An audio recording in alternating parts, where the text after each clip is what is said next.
इचलकरंजी महापालिकेतील काही विघ्नसंतोषी सदस्य स्वार्थासाठी प्रशासनाला दोषी धरून जनतेची दिशाभूल करत आहेत।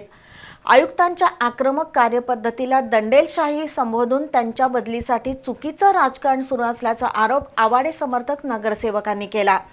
इचलकरंजी महापालिका आयुक्त पल्लवी पाटील याच पदावर राहाव्यात या मागणीसाठी मुख्यमंत्र्यांसोबत बैठक घ्यावी अशी मागणी नेत्यांकडे करण्यात आली आहे।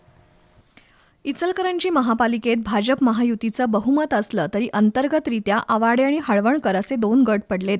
त्यातूनच हळवणकर समर्थक नगरसेवकांनी गुरुवारी नामदार चंद्रकांतदादा पाटील यांची भेट घेऊन महापालिका आयुक्त पल्लवी पाटील यांच्या बदलीची मागणी केली।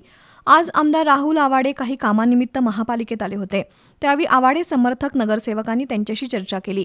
लोकनियुक्त इचलकरंजी महापालिका सभागृह अस्तित्वात येऊन केवळ 6 महिन्यांचा कालावधी लोटलाय।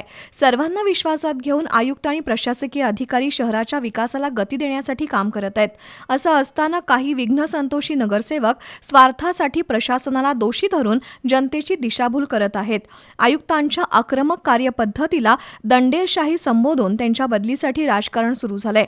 पण पल्लवी पाटील याच इचलकरंजी आयुक्त पदावर राहाव्यात अशी मागणी आवाडे गटाच्या नगरसेवकांनी केली आहे।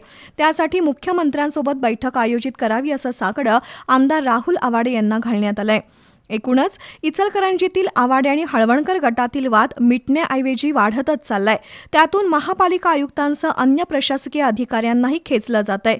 आमदार आवाडे यांना भेटलेल्यांमध्ये महापौर उदय धातुंडे, स्थायी सभापती सतीश मुळीक, नगरसेवक प्रकाश दत्तवाडे, राजू बोंद्रे, सुशांत कलाकते यांचा समावेश होता।